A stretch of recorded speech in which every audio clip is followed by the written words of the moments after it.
So I just had a quick question, which you guys are talking about who's hitting on you. I'm curious about who are you hitting on? So are there like particular sort of gender expressions that y'all find sexy? What's that look like? I am currently dating a really cute femme queer boy who identifies himself as too queer to be gay, and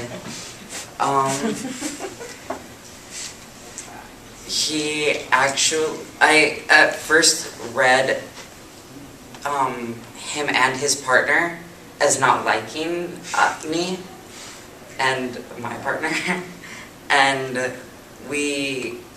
just kind of thought that like them checking us out was them glaring at us. So the first times we hung out with them, we kind of left like awkwardly to go and talk to other people and other like groups, and then kind of found out that like, oh, sorry, I guess we're just a lot worse at like giving people the eye than we thought we were.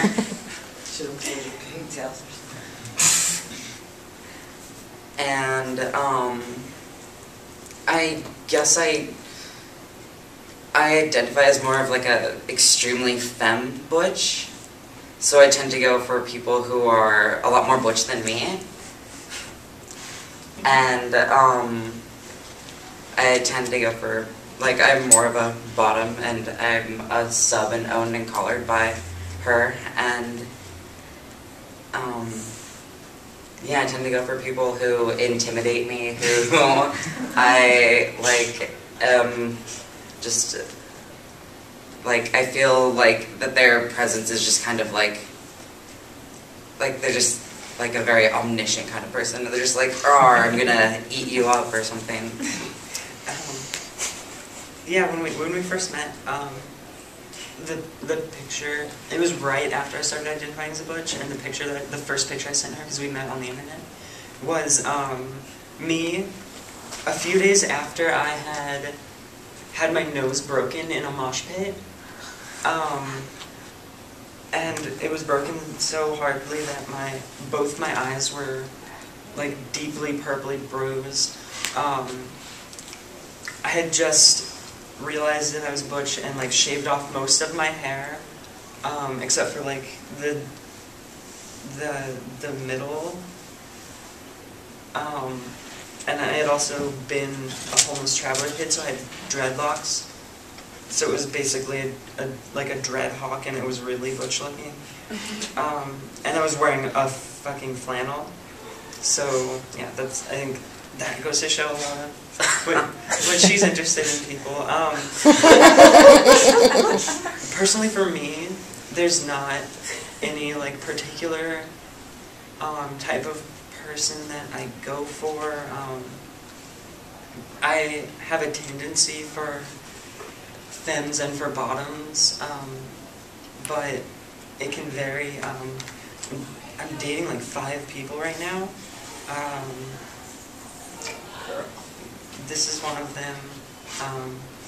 The queer femme guy, his partner, who is another agender fluid.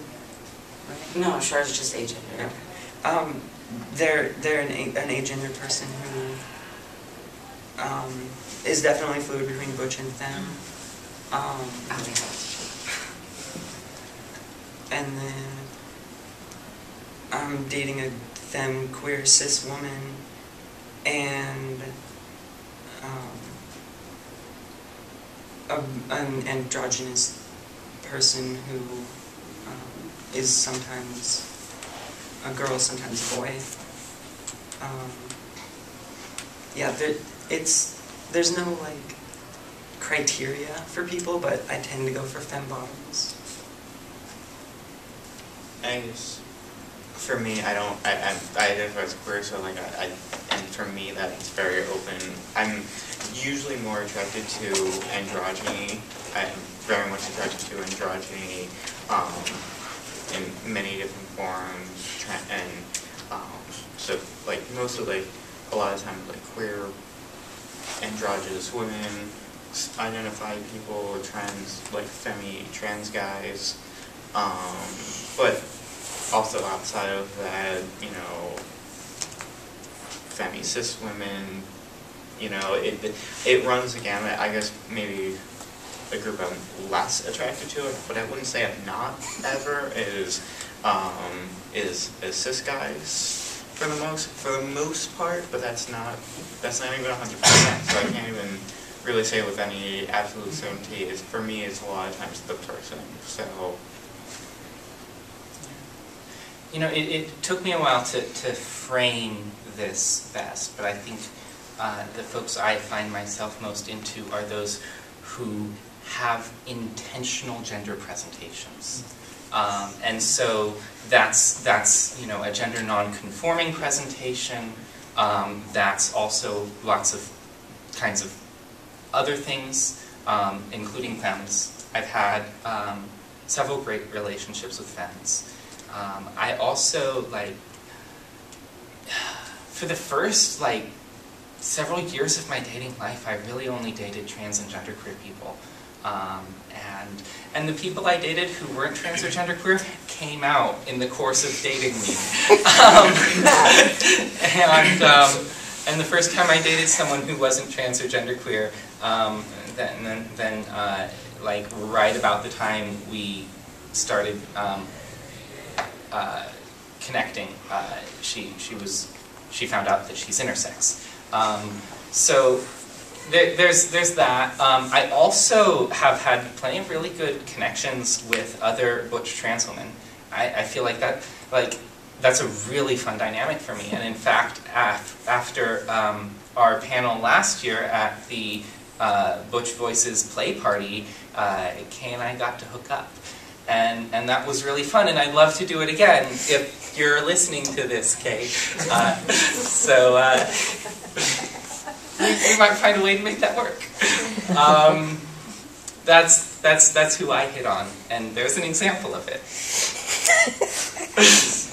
I'd like to add a bit to what I said. I have been, as I am a sex worker as well as Twiggy, and being a sex worker has kind of taught me how to look at everyone and try to find at least one redeemable quality in them, and to be able to find like something that I can find attractive that can keep me in the moment rather than like maybe disassociating, and that would not be good. And just because of that, have like opened up more about what I am. I probably would not have dated a queer boy if I hadn't started becoming a sex worker and opened up more, because he's more of a bottomy switch, and well, I mean, he pushes me around a lot, so. You do have an interesting dynamic. Yeah, the worst.